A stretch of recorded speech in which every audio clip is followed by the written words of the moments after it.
Mon premier remplacement à la campagne, je remplaçais quelqu'un qui travaillait 24 heures sur 24, 7 jours sur 7. J'ai fait ça pendant un mois, j'en étais très fier, mais en me regardant un petit peu, je me dis, non mais Bruno, tu vas pas tenir le coup. Donc j'ai pris une décision, j'ai dit, tu ne travailleras que 12 heures par jour, 6 jours sur 7. Ce que j'ai fait pendant 40 ans. Quand je dis ça à mes jeunes collègues, ils rigolent. Mais sans doute ont-ils raison. Nous, notre identité, c'était médecin. Eux, ils sont médecins, mais ils ont d'autres intérêts, d'autres intentions dans la vie. Pour me remplacer, j'en fais aucune gloire, mais il en faudra 2 et demi peut-être. AVS avec Philippe Robichon. À votre santé, je suis très content de vous retrouver pour passer cette heure de santé avec vous, de conseils et de bien-être. Et j'ai invité ce matin un médecin de famille. C'est le docteur Bruno Front. Bonjour et bienvenue. Bonjour. Voilà, vous êtes médecin généraliste, mais vous vous définissez comme un médecin de famille. Hein.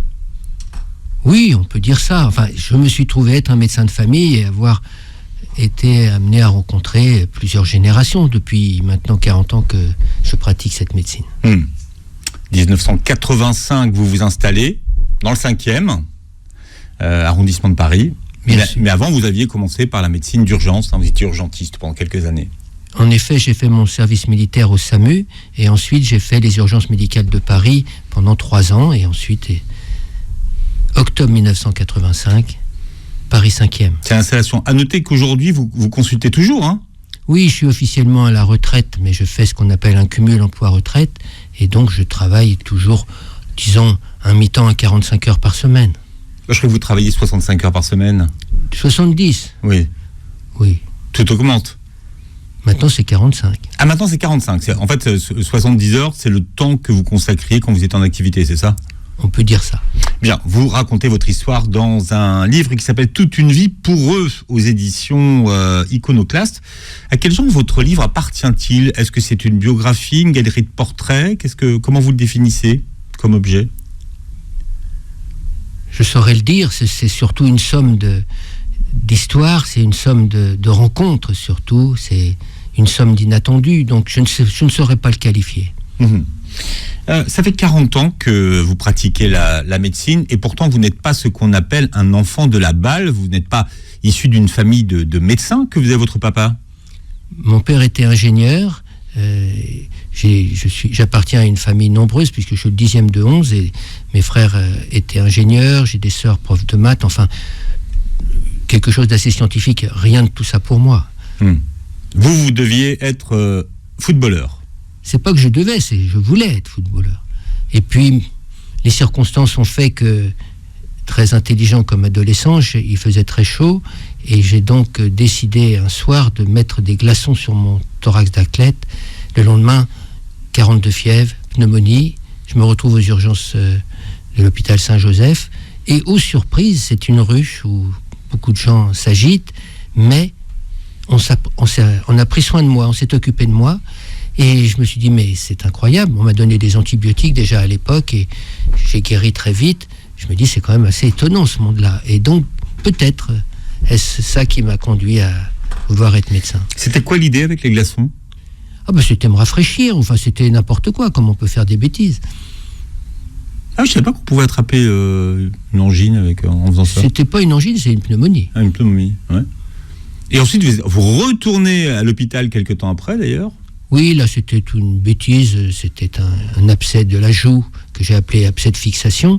Et je crois que c'était la 2e sommation et la fin de ma carrière de footballeur. Vous retournez à l'hôpital aussi, à ce moment-là ? Oui, encore une urgence, mais pour la journée, pas pour être hospitalisé. Mais à quel moment vous décidez de devenir médecin à ce moment-là ?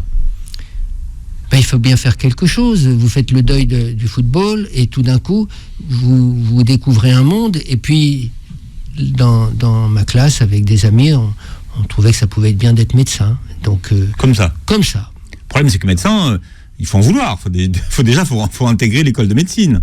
Oui, bien sûr. À l'époque, le numerus clausus se mettait en place et donc... Alors pour tout le monde, c'est quoi le numerus clausus ? Le numerus clausus, c'est une chose tout à fait extraordinaire, une invention qui a été mise en place dans le début des années 70, puisque j'ai passé mon bac en 72 et j'ai été en première année de médecine en 72. C'était l'idée tout à fait formidable que s'il y avait moins de médecins, il y aurait moins de prescripteurs, et moins de prescripteurs, moins de prescriptions, et donc moins de dépenses. Donc c'était assez formidable. Je crois quand même que les médecins de l'époque ont été un peu des collaborateurs dans cette histoire, puisque finalement, ils n'avaient pas envie de partager le fromage, parce qu'à l'époque, il y avait beaucoup de médecins. Donc, il y a une association d'une volonté économique de l'époque, d'un certain corporatisme, on pourrait dire. Enfin, toujours est-il que j'ai été reçu du premier coup. Est-ce qu'il faut comprendre qu'aujourd'hui, c'est que la pénurie de médecins vient de cette époque-là où on s'est dit, il y a trop de médecins, et trop de médecins, c'est trop de patients? Non, c'est plus complexe. En effet, aujourd'hui, on paye très cher la situation, puisque pour former un médecin, il faut 10 ans, et donc le numerus clausus a refermé. On est passé quand même de 10 000 médecins formés par an à une époque où on en formait 3 000. Bon, donc il y a déjà cette question. Il y a la deuxième chose qui se passe, c'est que la médecine s'est considérablement complexifiée. C'est-à-dire que avant, une grande partie des médecins étaient face aux malades. Maintenant, il y a énormément de spécialisation et la médecine a fait des progrès colossaux, mais certains vont ne faire que de l'échographie, d'autres que du scanner, d'autres que du genou droit, d'autres du genou gauche. Enfin, j'exagère un petit peu, mais c'est codifié, c'est les actes, vous voyez. Chacun fait un acte. C'est possible, vous pouvez parler de codification des actes. Bon, il y a déjà ça. Il y a une troisième chose qui me semble importante, c'est que, en dehors de la baisse du nombre de médecins, c'est que la médecine s'est aussi spécialisée. Maintenant, quand vous allez faire une intervention programmée, vous allez faire un nombre d'examens colossaux parce que il y a l'obligation de moyens. Donc vous allez voir un grand nombre de spécialistes pour préparer cette intervention. Il faut le dire qu'il y a 40 ans, on n'avait pas toutes ces précautions. Et puis, il y a aussi il y a beaucoup d'éléments. Et il y en a un autre qui n'est pas négligeable. Je l'évoque dans mon livre. Mon premier remplacement à la campagne, je remplaçais quelqu'un qui travaillait 12 heures sur 12, enfin 24 heures sur 24, 7 jours sur 7. Enfin, qui était disponible, on va dire. Qui était disponible, voilà. Mais enfin bon, il était là, à la campagne. J'ai fait ça pendant un mois, j'étais tout à fait étonné. Si on m'avait su que j'allais faire ça, j'y serais pas allé. Mais je l'ai fait. J'en étais très fier, mais en me regardant un petit peu, je me suis dit, non mais Bruno, tu vas pas tenir le coup. Donc j'ai pris une décision, j'ai dit, tu ne travailleras que 12 heures par jour, 6 jours sur 7. Ce que j'ai fait pendant 40 ans. Quand je dis ça à mes jeunes collègues, ils rigolent. Mais sans doute ont-ils raison. Nous, notre identité, c'était médecin. Eux, ils sont médecins, mais ils ont d'autres intérêts, d'autres intentions dans la vie. Donc, pour me remplacer, j'en fais aucune gloire, mais il en faudra 2 et demi peut-être. C'est intéressant parce que votre premier remplacement, le gars, il était aussi médecin des pompiers, quoi. Donc en fait, c'était le gars, il faisait tout. C'était le médecin du patelin, en fait. Oui, non seulement il était médecin des pompiers, mais il me l'avait pas dit. Donc je l'ai découvert à l'occasion d'une sirène. Des 3 coups des pompiers. 3 coups de la sirène et le camion de pompiers qui s'arrête devant le cabinet et les pompiers qui viennent rapidement me dire mais c'est vous le remplaçant? Je dis oui, mais alors qu'est-ce que vous attendez? Il y a un agriculteur qui est coincé sur la route de son tracteur, on y va. Oui, j'ai laissé la salle d'attente où il y avait déjà 10 personnes qui attendaient et j'y suis allé. Bon, c'est un autre monde. Ça vous a pas donné envie d'épouser cette vie-là? À la campagne, en ruralité, non? Vous savez, je vais dire quelque chose d'assez particulier. Je ne sais pas si j'avais des envies. C'est les circonstances qui m'ont mené là où je suis. C'est les circonstances de rencontre. J'aurais pu très bien m'installer là, mais finalement, j'étais à Paris. Voilà, c'est ça qui m'a mené. C'est ces rencontres, l'inattendu, les circonstances. C'était pas une vocation chez vous d'être médecin, mais ça l'est devenu. Non, j'irai plus loin. Je ne crois pas que j'ai la vocation d'être médecin. Ah bon? Je ne sais pas ce que c'est qu'avoir la vocation. Moi, ce qui m'intéresse, c'est rencontrer les gens. Je l'évoque dans mon livre, pendant mes études. J'avais pas un intérêt majeur pour la science, tout ça, comme je l'ai évoqué. Alors, en 4e année, là, qu'est-ce qui se passe à ce moment-là? En 4e année, je suis reçu brillamment à ce qu'on appelait les certificats à l'époque, donc d'uro-néphro, l'urologie et la néphrologie. Je me dis, mais qu'est-ce qui se passe? J'ai l'impression de ne rien savoir. Je ne savais rien. Et je me dis, mais peut-être que tu vas pas réapprendre ces choses-là, et donc que tu vas aller travailler en ayant validé une spécialité, en tout cas une connaissance dans un monde de la médecine, et tu ne connais rien. Donc j'ai pris une décision à ce moment-là, contrairement à certains de mes collègues qui ont continué à travailler, particulièrement les études. Moi, je parasitais toutes les consultations. Alors, ça veut dire quoi, parasiter? Parasiter, c'est-à-dire que dès que quelqu'un m'acceptait, j'allais en dermato, j'allais en urologie, j'allais en consultation voir comment ça se passait pour voir les malades. J'ai appris beaucoup. Bon, j'ai passé les examens, j'ai appris ce qu'il fallait apprendre pour passer l'examen. Et je crois quand même que les gens ont la faiblesse ou la gentillesse de dire que je ne suis pas un mauvais médecin et qu'un bon clinicien et que je n'ai pas toujours un mauvais diagnostic, voire mieux. Mais ce qui m'intéresse, et je crois que ça parcourt le livre, c'est effectivement les rencontres des gens, l'inattendu de la rencontre. Humour de médecin, tiens. Est-ce que vous savez quelle est la différence ou quel est le point commun entre le Covid et un parasite? Eh bien non. C'est la perte de goût. Ah oui, mais là, vous voulez m'engager à une certaine histoire. Non, je voulais voir si vous suiviez, en fait. Non, on ne va pas spoiler le livre. Très bien. Mais il y a un point commun entre le parasite et le Covid. Oui, il y a la perte de goût et d'odorat. Hein, enfin, dans la première vague de Covid, parce que maintenant, les gens perdent plus le goût et l'odorat, c'est autre chose. Mais c'est pas grave. Oui, donc j'aurais dû préciser pour être plus juste dans le Covid première génération. Première génération. Oui, parce que maintenant on s'isole plus. Vous avez vu les dernières directives, on s'isole plus. Oui, pour l'instant, il semblerait qu'il ait envie d'aller se promener ailleurs, ce Covid. Mais bon, on verra. Avec le docteur Bruno Front, qui est notre invité ce matin. C'est un médecin de famille installé dans le 5e arrondissement à Paris et qui publie le roman de sa vie qui s'appelle Toute une vie pour eux aux éditions, ça vous va bien d'ailleurs, de l'Iconoclaste. Ce qui est fou, c'est que quand vous vous installez en 1985, il y a trop de médecins. Il y a trop de médecins. À cette époque-là, c'était l'époque où il fallait se faire une clientèle, une patientèle, comme on disait. Et vous racontez comment vous arrivez à vous constituer votre patientèle grâce à des dames. Enfin, d'abord, il y a votre premier patient. Qui c'était votre premier patient? Ah bien, c'était, oui, le samedi d'avant mon installation. Je commençais le lundi 1er octobre 1985. Et avec mon frère, on pose la plaque en bas de l'immeuble. Je remonte avec le tournevis encore en main. Et ça sonne. Bon, j'ouvre. Et arrive un homme, respirant difficilement, le visage bouffi.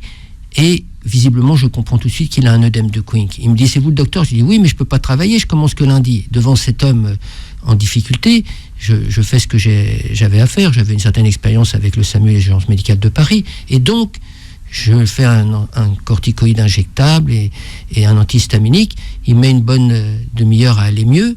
Et puis, il se remet. Et le concours de circonstances, le hasard a fait que c'était un commerçant du quartier. Il ne vous a pas payé, hein? Il m'a dit combien je vous dois. Je lui ai dit, vous ne pouvez pas me payer puisque je commence que lundi, j'ai pas le droit de travailler. Et vous a fait une campagne de pub? Il a fait une campagne de pub, ça n'a pas été le seul d'ailleurs. Mais c'est ça qui est drôle, cette anecdote, elle est incroyable. Alors le lundi matin, donc je suis prêt, j'attends, parce qu'en effet, à l'époque, il fallait faire son trou. Il fallait trouver sa place. Et j'avais même fait un business plan. J'avais dit, le premier mois, il faut un malade par jour. Le deuxième mois, 2 malades par jour. Bon, ça me permettait d'envisager quand même une progression et puis de faire face à mes frais. Et voilà que la salle d'attente étant vide, j'attendais avec une certaine impatience. Je ne sais pas pourquoi, sans réelle inquiétude. Toujours est-il que se présente une petite dame qui me dit, écoutez docteur, je suis une femme de confiance, je fais confiance, mais vous voyez, avec le temps, j'enterre tous mes médecins. Alors, madame, si vous enterrez tous mes médecins, permettez-moi de réfléchir avant de... Mais non, ne vous inquiétez pas, tout devrait bien se passer. Vous êtes jeune, vous êtes en bonne santé, tout devrait bien se passer. Bon, embarqué par son enthousiasme, je l'accueille, je résous la question médicale qui était assez simple. Et elle me dit, alors donc, vous me prenez bien comme patiente, comme médecin traitant? Je lui dis, ça existait les médecins traitants à l'époque? Non, ça n'existait pas, c'était avant le parcours de soins. Avant le parcours de soins, elle cherchait un médecin. Ouais. Bon. Et puis, juste avant de partir, sur le pas de la porte, elle me dit, vous savez, avec ma copine, on a du temps. Si vous voulez, on peut venir dans votre salle d'attente et puis on dira aux gens que vous êtes quelqu'un de formidable. Je lui dis, écoutez, qu'est-ce que vous me racontez là? C'est sérieux? Oui, c'est sérieux. Avec ma copine, on viendra avec le crochet. Bon, je ne savais pas si c'était vrai, mais le mardi, elle était là. Et c'est ainsi que pendant un certain temps, tous les après-midi, elles animaient ma salle d'attente. Et puis, elle parlait de moi chez le boucher, chez le boulanger, ou... lors d'une séance crochet à la boutique Fil d'Art, bien connue dans la rue Monge.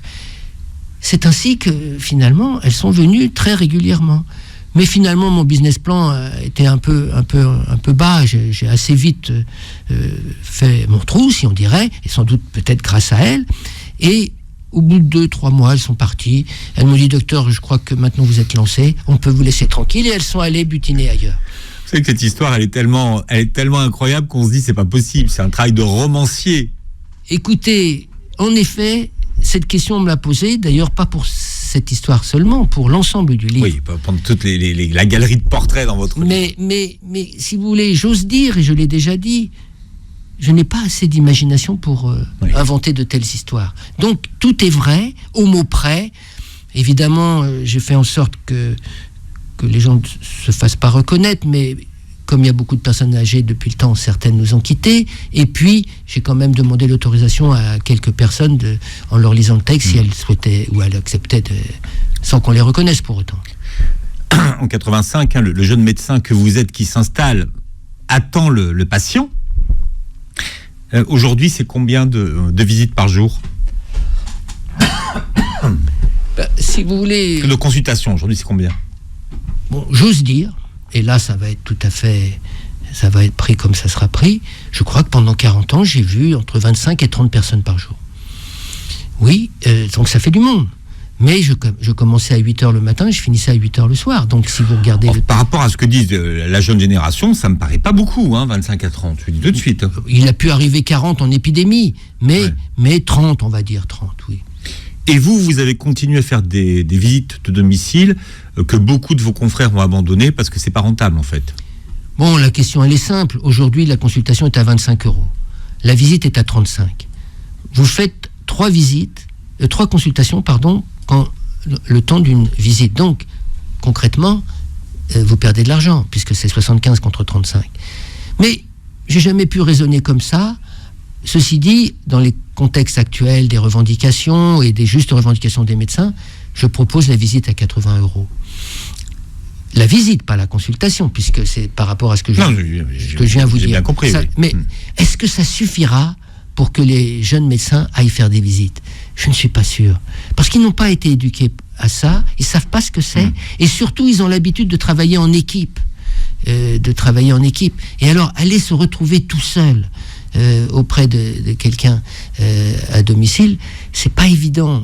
Quand ils sont dans les maisons médicales, dans les cabinets médicaux de groupe, là ils peuvent aller demander de l'aide à un ami, un collègue, tout ça. Là, se retrouver seul, c'est ce qu'on a fait, nous, on a travaillé seul en lien avec nos collègues lors de réunions médicales. Mais c'est toute une autre culture.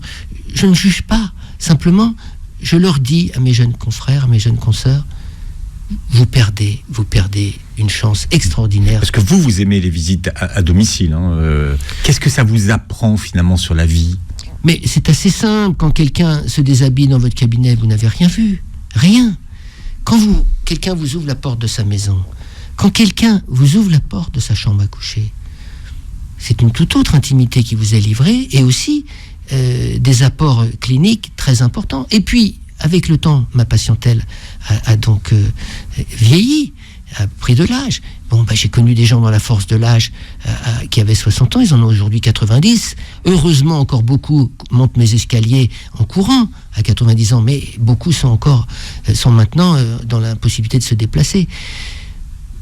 Voilà, je ne vois pas comment on peut pas imaginer faire des visites aujourd'hui, mais malheureusement, c'est une réalité. Et je dirais même que c'est aussi quelque chose qui permet de faire une économie. Quand vous allez voir les gens à domicile, vous pouvez éviter des hospitalisations, vous pouvez éviter des surcharges de soins. Et puis, il y a une autre chose qui se perd aujourd'hui, ce sont les gardiennes d'immeubles. La loge est vendue pour un studio et tout ça. Mais la gardienne d'immeuble qui allait s'occuper 3 fois par jour de la personne 6e otage dans la chambre de bonne, elle évitait une hospitalisation, elle m'appelait, elle me disait où est-ce que cette personne en était. Aujourd'hui, les services d'aide à domicile sont formidables, les gens sont dévoués, mais qu'est-ce qui se passe ? Vous appelez de l'aide, vous avez quelqu'un qui vient apprécier la situation.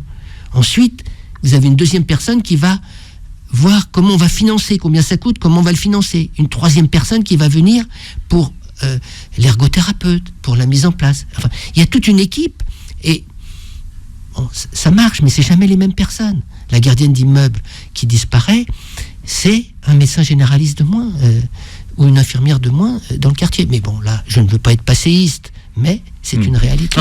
Non, vous n'êtes pas passéiste dans votre livre. Vous racontez évidemment votre vie de médecin. Ce qui m'a animé, ce qui m'anime encore. Je fais une petite remarque. J'ai la peine de voir certains de mes confrères qui ont mon âge maintenant, 69 ans, et qui se sont installés, qui se sont arrêtés, qui sont aigris, qui sont fatigués, qui sont usés, qui sont rincés. J'ai la chance d'aimer encore ce que je fais. J'avais même dit, quand mon livre paraîtra, j'arrêterai la médecine générale. Parce que j'ai fait une formation autre, 2 jours par semaine, je suis maintenant psychothérapeute, psychanalyste. C'est ce que vous expliquez grâce à une patiente. Oui, c'est vrai, je ne sais pas si vous souhaitez que j'en parle un petit peu. Non, mais c'est grâce à une patiente qui vous a amené, voilà. Voilà, j'ai échangé avec elle. Je ne savais pas que vous étiez devenu d'ailleurs, que vous étiez devenu psychanalyste, mais ouais. C'est comme ça. Mais si vous voulez, j'ai la chance d'aimer encore ce métier. Et là, j'ai du mal à imaginer arrêter la médecine générale. J'ai du mal à imaginer d'arrêter les visites, où quand même, ça commence à être difficile pour plusieurs raisons. Monter les escaliers, c'est pas toujours facile, même que si l'effort physique vous entretient finalement. Mais se garer à Paris, c'est loin d'être facile. Donc maintenant, il faut prendre un vélo. Mais est-ce que c'est pas toujours facile d'aller faire les visites en vélo? Bon, il y a tout ça, mais sans doute, parce que j'ai pu accompagner des gens en fin de vie à domicile, il y a quelque chose chez moi il n'y a pas de vocation, mais aller jusqu'au bout dans des situations difficiles, quand vous voyez des gens qui sont en train de s'étioler, d'être en fin de vie, ça ne devient supportable que si vous allez jusqu'au bout. Avec eux. Oui, parce que être médecin, c'est aussi être confronté à la vie et à la mort. Hein. C'est d'abord et avant tout être confronté à son impuissance. Et ça, très vite. Alors, quand j'ai fait le SAMU et les urgences médicales, on avait un peu ce fantasme qu'on allait soigner et guérir les gens, ce qui est vrai. Les gens du SAMU font des choses formidables, les urgences aussi. Mais en tant que médecin généraliste, je fais mon travail, je fais des diagnostics, je propose des soins. Les gens guérissent, j'allais dire souvent, malgré moi. Je ne sais toujours pas pourquoi, quelquefois. C'est peut-être la confiance qu'ils ont en vous. Je ne sais pas. Et puis, ils sont quelquefois un peu coquins. À Noël, j'ai une vieille patiente de 90 ans qui me dit « Docteur, j'étais tellement malade à Noël que j'ai pas osé vous appeler. » Alors, si vous voulez bien, maintenant je vais mieux, vous pouvez venir. Ça vous met devant une certaine forme d'humilité quand même. Bon, le docteur Front est avec nous. Bruno Front, d'ailleurs, vous ne mettez pas votre prénom sur la couverture de votre livre. Alors ça, je ne sais pas pourquoi. J'avoue que c'est l'éditeur qui a fait ça. Je me suis dit, est-ce que c'est un surnom? Enfin, je ne sais pas, du coup. L'éditrice a fait ça. J'ai dit, comment fait-on? Et puis, après tout, finalement, c'est vrai qu'on m'appelle docteur Front. Donc c'est vous, ça docteur correspond. Front, voilà. Mais derrière la quatrième de couverture, on sait que vous appelez Bruno. D'ailleurs, il y a une histoire où on me rappelle. Oui, vous vous faites draguer. On ne va pas le dire comme ça, mais... Oui, son petit nom, c'est Bruno. Oui, on vous drague. On me drague, ça peut arriver. Ça peut arriver. Enfin, c'est pas une histoire jeune. Enfin, c'est pas que vous n'êtes pas beau gosse aujourd'hui. Ça, c'est une vieille histoire d'au moins 40 ans. C'était au temps des urgences médicales de Paris, donc, avant 1985. Et là, à l'époque, on vous appelait Bruno. Je connais votre passion pour les médecins de famille, tous et toutes, puisque je lis vos commentaires sur les vidéos qu'on poste sur YouTube, et vous aimez beaucoup les médecins. Vous aimez beaucoup les médecins qui ont des dizaines d'années de pratique. Le docteur Front est notre invité, c'est l'un d'entre eux. Ce matin, il raconte dans un livre qui s'appelle Toute une vie pour eux, sa vie de médecin généraliste et de famille à Paris, dans le 5e. Milieu plutôt privilégié quand même, Paris 5e, ou c'est une idée de dire ça? C'est un cliché de dire ça? C'est, je pense, à la fois vrai et un cliché, dans la mesure où, aujourd'hui, j'ai des gens qui viennent de partout, de banlieue. On est central. Il y a les étudiants Jussieu et Censier, et donc Jussieu, 2 grandes universités. Et donc, ça m'a amené beaucoup d'une très grande diversité, contrairement à ce qu'on pourrait croire. Et c'est une joie pour moi et un honneur de pouvoir soigner dans un tarif conventionné. Donc, la question de l'argent ne se pose pas, surtout maintenant avec une partie du tiers payant. On ne réfléchit plus à ça. Et donc, d'une très grande diversité, d'une très grande variété. Et ça m'a beaucoup plu. Le fait que les gens... parce que c'est important ce que vous dites sur le tiers payant, le fait que beaucoup de gens mettent leur carte et n'ont pas à payer. Vous dites que finalement, les patients sont devenus des usagers et des consommateurs de médecine. Et d'ailleurs, les médecins sont devenus des prestataires de services. Ça, c'est ce que vous écrivez. Oui, mais si vous avez lu mon livre, je le dis à travers et à partir de la téléconsultation. C'est pas la même chose. C'est-à-dire que si vous êtes dans votre lit ou dans votre fauteuil ou devant la télé et que tout d'un coup il vous vient l'idée d'appeler Doctolib et d'avoir un médecin qui est à Marseille, et je m'amuse à dire dans mon livre pourquoi pas un open space à l'autre bout du monde, on devient un consommateur, comme on appellerait Uber ou Allo Pizza.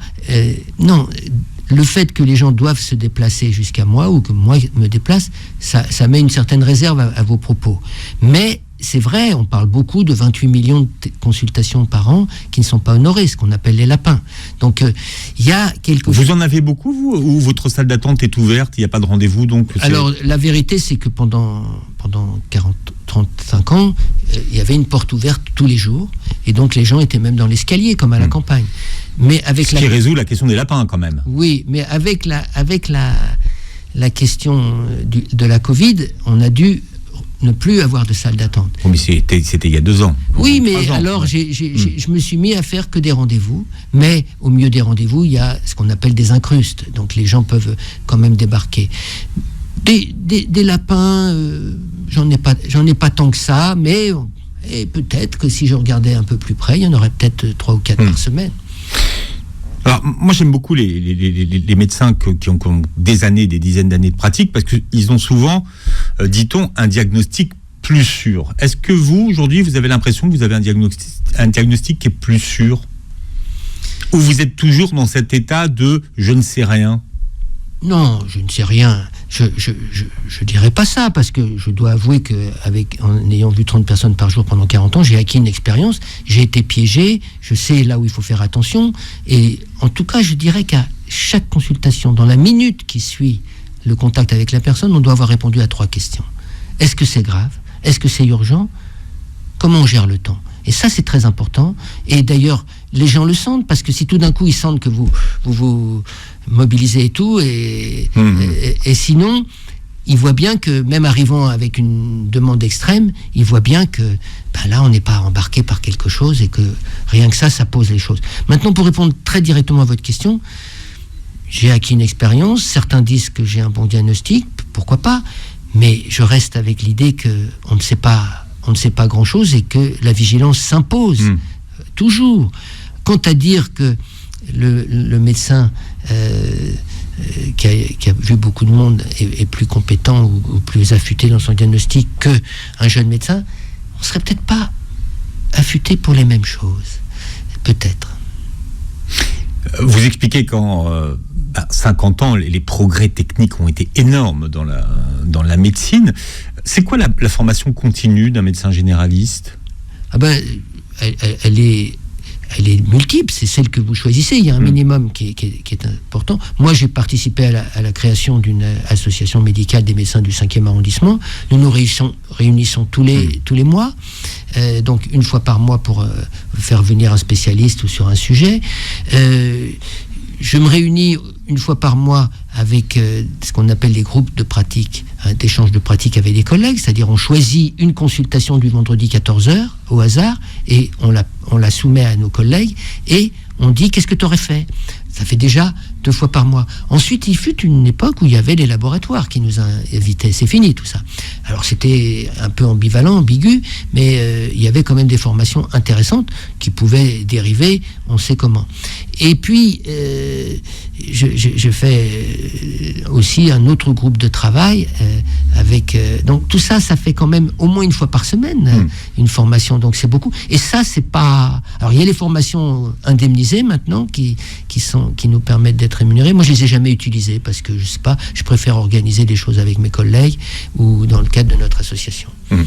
Mais c'est normalement obligatoire. Il y a un fonds, on paye, on a une taxe qui nous permet de bénéficier. Non, mais c'est pour savoir si un médecin, finalement, qui a été formé en 72, qui a fait l'école de médecine entre 72 et 80, est-ce qu'aujourd'hui, en 2023, il est toujours au top ? S'il n'a pas été vigilant, il peut se faire dépasser. On dit que en 5 ans, la moitié des choses qu'on savait, il faut les réapprendre. Mais on apprend à la fois par des formations bien standardisées, bien précises, mais on apprend tous les jours en appelant nos collègues, en se faisant piéger, en disant il y a tel cas. C'est quoi un piège, par exemple? Un piège, c'est se rendre compte après coup que on est passé à côté de quelque chose. Ça peut arriver. Alors, on a le droit de se faire piéger une fois, mais pas deux fois sur la même chose. Oui, c'est ça. On doit apprendre.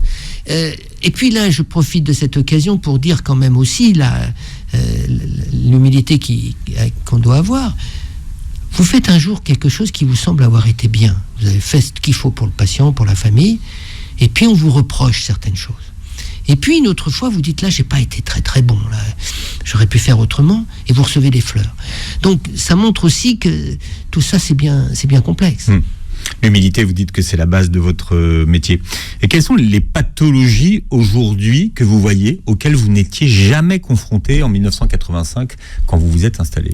C'est évidemment toutes les nouvelles thérapies, les biothérapies, les nouvelles chimiothérapies. Il y a eu des progrès, mais absolument énormes. Mais au niveau des pathologies, moi je pense est-ce qu'il y a des nouvelles maladies de société que vous avez vues apparaître en 40 ans, des motifs de consultation pour lesquels on ne venait jamais vous voir il y a 40 ans? Une qui est classique et évidente, c'est la souffrance au travail.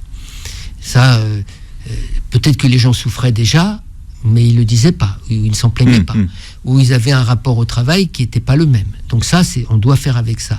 La dépression, l'épuisement, et c'est très difficile quelquefois de faire la part d'une dépression réelle et d'une situation d'une personne qui n'est pas en phase avec son désir, sa volonté ou ce qu'elle croit être justifié de sa vie. Il y a tout ça qui est en cause. Et puis il y a des nouvelles pathologies, j'allais dire plutôt psy, je veux dire qui sont pas tout à fait les mêmes. Oui, et ça ce sont des pathologies émergentes. Émergentes, oui. Aujourd'hui, alors vous racontez dans votre livre un petit peu vos tribulations chez les gens. Quel est le lieu le plus insolite dans lequel il vous soit amené d'aller? Il y en a beaucoup. Peut-être Madame Rose, par exemple. Alors, qui? Madame Rose. Pourtant, c'était une petite mémé avec des chapelets dans sa chambre. Oui, mais enfin, ça, je l'ai su après. C'était rue Saint-Denis et un samedi soir. J'ai dû quand même, pas déplacer, mais demander à quelques jolies personnes de bien vouloir me laisser passer, parce que l'une d'entre elles me dit « Tu viens ?» Je dis « Non, moi aussi je travaille. » Et donc j'ai été jusqu'à cette dame. Et alors la rue Saint-Denis, avant, à Paris, c'était un haut lieu de la prostitution. Hein. Bien sûr, je ne sais plus comment c'est maintenant, mais en tout cas, ça l'était. Et j'arrive auprès de cette vieille dame qui était essoufflée et tout. C'est vrai que sur les portes, c'est marqué Lulu, Lapin, Mimi et la dernière Rose. Donc j'étais bien là où il fallait, et cette femme m'ouvre la porte essoufflée par une bronchite et un asthme important, et je rentre dans la grotte de Lourdes, des Saintes Vierges partout, des crucifix, des fleurs et tout. C'était un petit peu particulier, et bon, j'ai fait face à cette situation, et j'ai appris, et j'ai même constaté qu'il y avait des liens extrêmement forts entre cette femme de 82 ans et les filles, dont une a remis son habit civil et a retiré son habit de travail pour pouvoir aller chercher les médicaments à la pharmacie, le temps que je puisse attendre de voir si tout était en ordre. Docteur Front, la suite est dans votre livre, une galerie de portraits, à peu près une cinquantaine de portraits des visites que vous avez effectuées. C'est vrai que vous avez votre première vie d'urgentiste. Vous auriez pu rester urgentiste? Ou c'est trop de stress? Ah non, c'est pas trop de stress. Je pense que qu'il y avait de l'adrénaline, mais j'étais pas plus stressé aux urgences médicales de Paris parce que là on était en équipe, il y avait un régulateur, on se parlait et tout. Là, quand j'ai démarré, c'est tout seul. Donc et puis aux urgences médicales de Paris, il y a un début, il y a une fin. On faisait 12 heures, 8 heures, 20 heures. Des vacations de 12 heures, en fait. 12 heures, 8 heures du soir, 8 heures du matin, ou midi, minuit. Et après, quand c'était fini, c'était fini. Là, moi, c'est jamais fini, parce que derrière, il y a l'administration, derrière, il y a les patients qu'il faut rappeler, vous êtes seul. c'est pas la même chose. Alors maintenant, j'ai eu un associé, puis maintenant 2, nous sommes 3. Donc, mais j'ai travaillé 10 ans tout seul, c'est pas rien. C'est pas la même chose. Bon, ceci dit, ça c'est fini, c'est has-been, plus personne ne s'installera seul, sans doute à juste titre. Mais ce que je profite à cette occasion de dire un message qui me semble fondamental. Les maisons médicales, les maisons de santé, formidable, parce qu'il y a un accès peut-être plus facile, bien que moi c'était porte ouverte, c'était open bar pendant 40 ans quand même. Mais à condition que les médecins considèrent que ce sont leur affaire, leur cabinet, leur engagement, et non pas comme justement des vacataires, des prestataires de services. Ça me paraît essentiel. Alors évidemment, c'est un engagement qui est d'une autre nature, mais pour lequel, j'allais dire, revient en bénéfice, non pas l'argent, mais une vie exaltante.